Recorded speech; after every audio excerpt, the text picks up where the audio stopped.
Well, hello everyone, and welcome to another episode of the Synergy Sisters podcast, Light.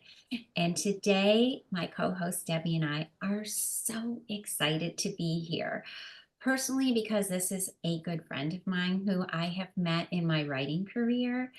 And our guest today is Tracey Watson Cirino. And let me tell you, she is a multi-talented entrepreneur, a transformative coach, a spiritual guide, and she is a certified shamanic practitioner. She combines that with transformative human design, and she is a success and mindset coach. So, we're going to take all of this today as she blends her ancient wisdom with her modern business strategies, because she certainly helps entrepreneurs unlock their full potential.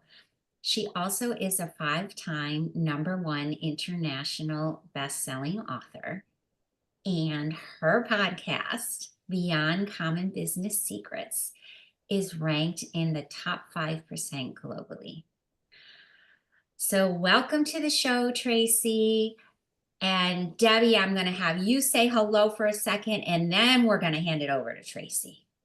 Well, that was such a Okay. beautiful introduction. And I'm sitting back here. I just want to like dance and cheer because when you get to meet somebody that has all of these things that they do and do it well, and then they help by sharing that wisdom out in the world. Tracey, you are my people. And so I am so excited to hear today and get into the little secrets of how you became this person that's doing all of these things. Multi-talented, multi-passionate, and really honestly successful. So welcome, Tracey. Thank you so much for having me. I'm so excited to be here with both of you. Thank you. It's Oh truly an my goodness, honor. Tracey. So I have known Tracey and I love it because our work has always been very aligned. We really focus on strategy, business strategy, intuitive strategy. But the journey that I have seen us both take is we have gone through this more like strategic, okay, this is the way we do things mindset. And we have both switched over into combining the spirituality with it. And so it's spiritual strategic work. Yeah. So there's a shift that happens, Tracey, when you transition into that. And you have done it beautifully, taking that and incorporating the spiritual elements. So I would love to know, and please tell our listeners, what has inspired the shift and how has it transformed your approach to coaching? So when you ask what has inspired the shift, I would say that in some way it's always been there. There are elements to everything I've done, like every business I've started throughout my life and career. I think even going back to like my first one when I was 9 years old, there are elements that was like a spirit, it was like divinely guided. I just didn't have the language, right? I didn't have the language to put it in the container then. So to say when, I think it's always been there, but when I was like willing to really listen was when I had achieved. Oh, this is the tough part. Mary, you're so good at asking like deep questions. So when I had achieved success from the standard of what looks successful from the outside world, and I was still struggling, like, is this it? This is it? This cannot be it. Like, it felt like a cruel joke. But then I couldn't share it with anyone because I was like asking questions like, oh, am I the most ungrateful, like selfish human being that I've done all this stuff to help serve the community? And here we are, we have this team, we're successful, but I was not happy. And that led me with a lot of struggle. Um, and really kind of put me on a path to going deeper and doing even more inner work. But I can think as far back as when I learned to blow dry hair really good. It was a spiritual journey. It was intuitive wisdom. And it was actually like how I empowered lots of women to blow dry their own hair, and like how we trained our team. It was like practices like I've learned since being on my journey to becoming a shamanic practitioner. I'm like, wow, I always taught it that way, where it was really tell yourself how beautiful you are, and that everything you're going to do today is making a difference. Like, taking these moments of things that we do anyway and making them your moments to say mantras, your meditative moments. Sometimes when you're super busy in your life, that's all you have. So those points have been there, but sort of those moments where you're like, something's off and not right, that is where I feel that, I've been forced. I really will say forced by the divine to go deeper, because I didn't know that I didn't know it needed to be a spiritual connection, but it's off. When things don't feel right, then it's off. I once had a business coach years and years ago tell me that nobody was going to pay me to be my authentic self, that I had to do what everyone else was doing. And at the time, I was like, oh, F you. I just do not like anything you're saying to me. Just seriously, F you. And and at that moment, I was like, nope, I'm not listening to that, because there's something about this is off. I thought that was like really bad business advice. And that might be good for some people, but I knew intuitively in that moment it wasn't the right business advice for me. And yeah, I go back to that moment often and think, oh, that's so funny, because I think sometimes when you're out in the world and you're trying to make a difference, and you're trying to grow your business, you're trying to get your life organized, you want to find a husband, and there's so many various things. You want to find a husband, you want to build a family. There's so many things. You will listen to people that have achieved a certain level of success and think that they might know more than you. But in that moment, I did not second guess it for a minute. I was like, you know what? You might have achieved some business success, but I am not taking that advice, because that is not the way for me. And I was a baby. I was like 22. I was like in my first like big business, but it's those moments, I think, that they just pop up.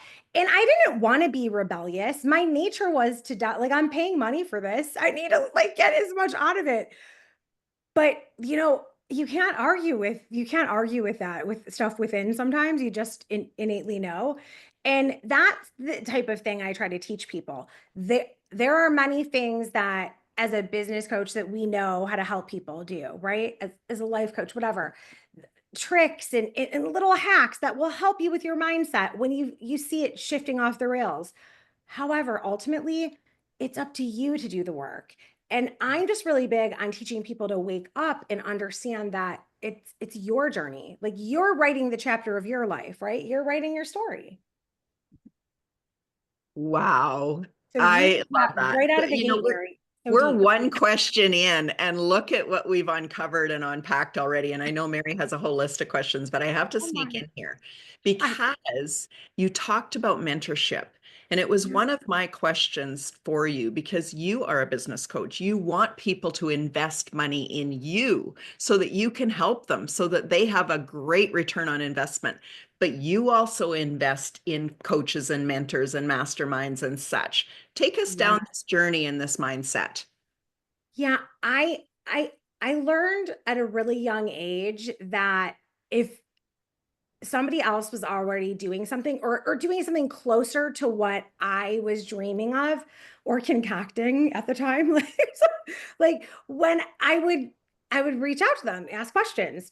Yeah. Um, I always want to be in the room with people that are doing the work, right? That are, far more successful, that are living an inspired life. So yeah, I invested a large portion of my revenue in, paying to be a part of other people's mentorship and coaching.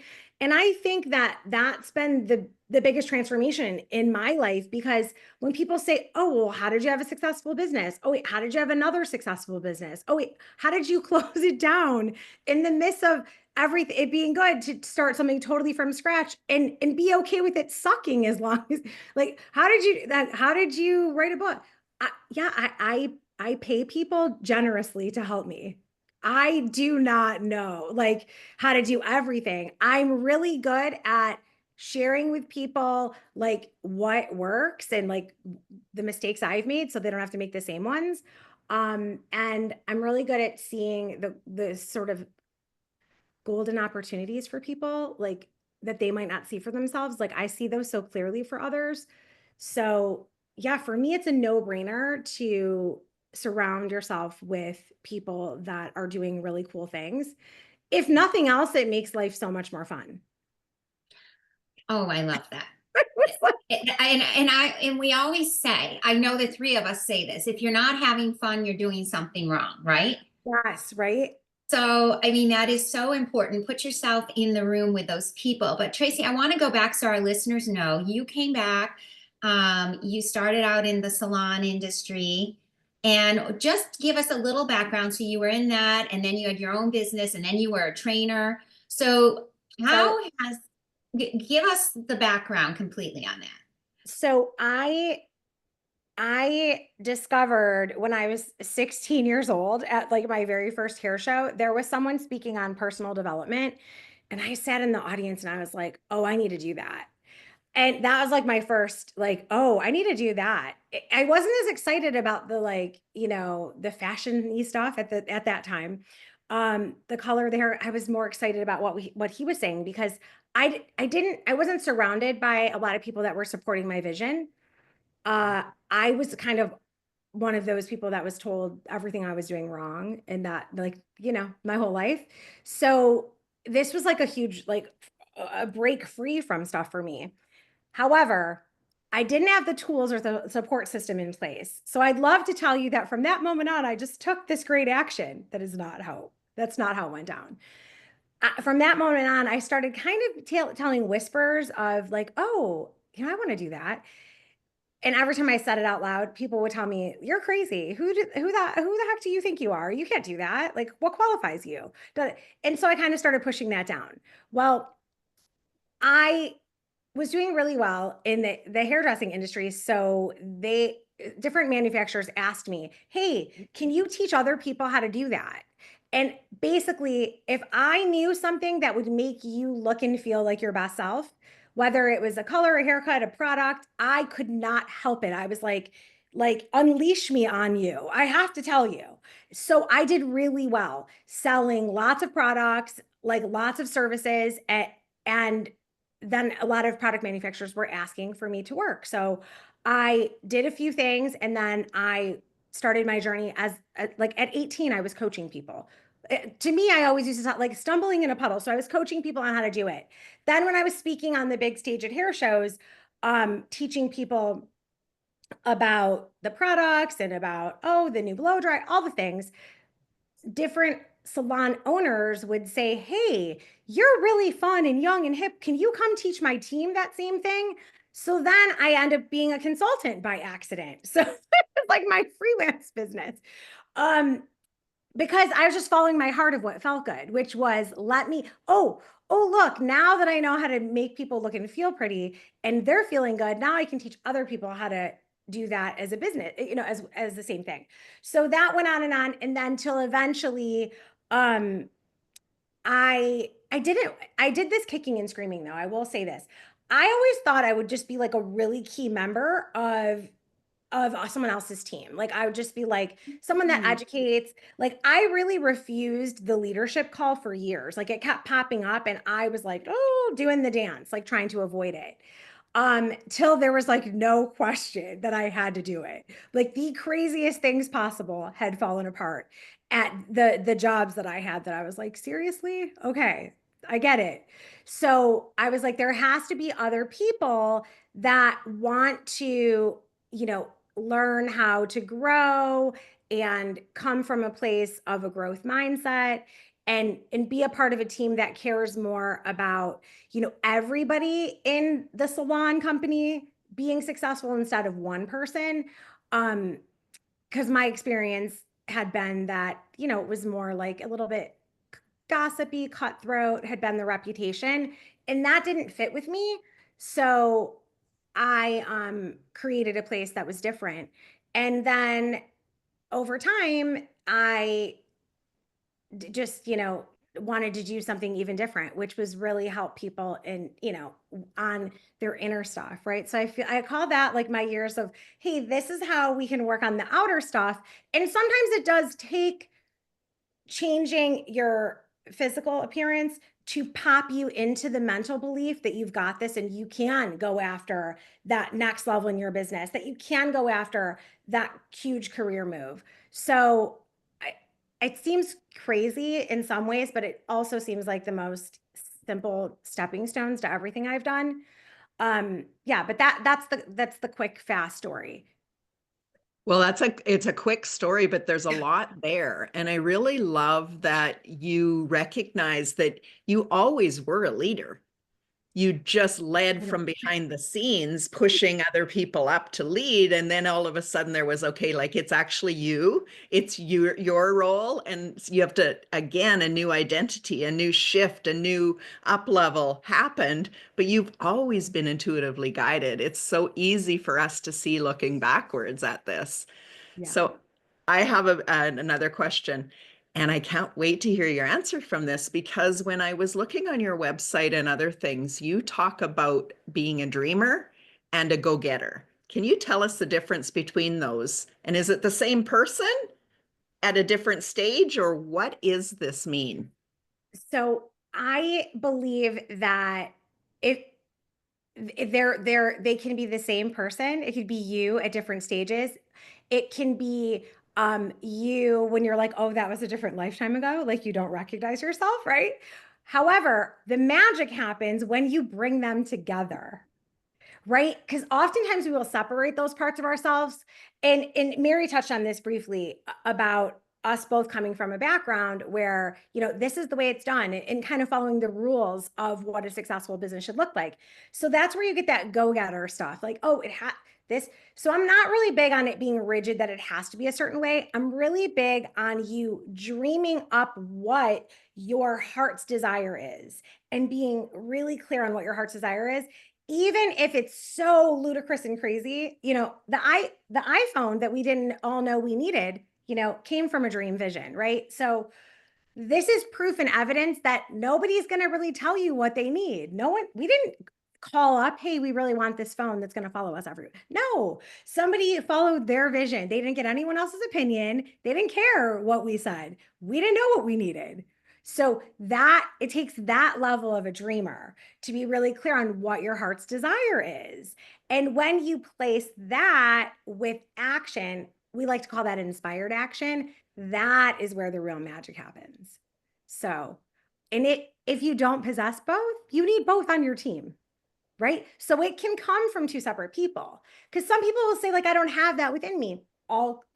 That's fine. Like we love, honor, and welcome that. You will bring in and attract the person that has the other quality then, and you will work it out together. So good, Tracey. I love that, because you just touched upon, we all are not good at everything, right? But when we surround ourselves with the tribe that helps us, whether they're directly on our team, or you reach out to someone and you collaborate, or you just might reach out to someone and, hey, I need some help with this. Could you help me? That is so important. But that also takes us as individuals being vulnerable enough to realize, hey, this isn't my strong point, and that's okay. And we need to realize that as business people, as entrepreneurs. So kudos for that. I love the way that you brought together those two, the dream and the go-getter.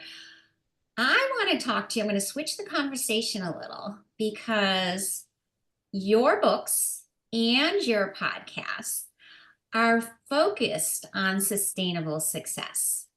So I would love for you to share, I don't know if it's a favorite tool or it's a mindset shift from your teachings that the listeners could apply immediately. Is there one thing that comes to mind? Absolutely. I write about this all the time. If you've hung out with me at all, you might even be tired of it. But it's literally the first chapter in Beyond Common, the 12 Essentials to Success in Life in the World. The number one thing is be present, right? Like I'm here with you and Debbie. We are in this beautiful moment in time together. I am all in. I'm thinking of nothing else but how I can best serve you, the two of you, and your audience. And that, I think, for everyone, is the thing that we forget about sometimes. We just get so busy going every direction, checking the boxes, that we forget to be present. So to have lasting success, to completely switch gears and start with nothing, start over from scratch, whatever it is you want to right now create your own reality show where they like take your life, they take you out of your life and pop you in another foreign country by parachute. You're going to have to be present, right? Like, what it is, like be present, right? There's going to be amazing people that show up for you that have unique gifts, even if it's just directions, right? So be present is the key to sustainable success for anything. As a parent, it's true. As a daughter, as a friend, we need to be present to what people in our life are going through. I'm very present here with you, even though we have a huge thing going on. My husband is turning 50 this weekend, and we're having a huge party. Friends are flying in from all over, and I'm so excited. And I'm also so present here, right? So that I could be absolutely present with my husband and all of our family and friends when the party unfolds. And I think that was actually, I'm so preachy soapbox about being present, because that one was really hard for me. I used to like be the person that would be like, yeah, come in. Huh? What? Instead of, can you give me one minute? I'm just going to finish this, and then I want to give you my undivided attention. I was the person trying to multitask, and I wasn't getting anything done. I would go to work and feeling guilty that I wasn't home with the kids, and then I would be at work and be at work and feel good. And then it was like so crazy. Then I would be with my kids and not be fully present because I was worried, did somebody, do X, Y, and Z. So I think I really come from a place of like, if I can do it, the most distracted human on the planet, if I can do it and come together and be fully present, anybody can do it. It's the best present, right? I know it's cheesy, but I say it all the time. It's the best present you can give to the world, to the people that you're sharing space with. Wow. You really took me back to people that I could relate to and remember, that squirrely type of person. And maybe they get a lot done, but they burn so much energy in order. And the control issue of, I wonder what's happening over there. And I wonder what's happening over there. I need my nose in everything. And yet it's exhausting. And my computer opened this morning with a conversation about burnout and unfulfillment and physical and emotional pain. And I just really feel like this conversation, the next thing that happened in my day, was again reminding us that we have the power to be present. And when we are, we can hear what's coming for us. We can be guided. There's more resources available to us. And everything in our world starts to flow in the way that it's meant to. This has been an amazing conversation. I'm going to hand it back over to Mary just to close us out. I just want to say thank you. Oh, thank you Yes, so much, Debbie. Tracy, it's always such a gift spending time with you, and I mean that from the bottom of my heart. Oh, I'm honored. I So, could hang out with the two of you all day. We're going to have to do something like, something big together. so for listeners, and of course, they're all inspired by this conversation. Who wouldn't be? But tell us, what is the best way that they can connect with you, learn more about your work, and let us know, because our listeners are definitely going to want to check you out. So the best way is to, start engaging on social somewhere. Say hi. Hey, I heard you on Debbie and Mary show. Like that would be fun, something about the Synergy Sisters. So anywhere on social. I do have a gift for your audience. Because of what's come up today, it's so funny. I feel divinely guided that, I created this training for a group, but I kind of repackaged it so it could be an amazing gift to give people. So it's absolutely free, but it is basically how to burn old identities and thrive.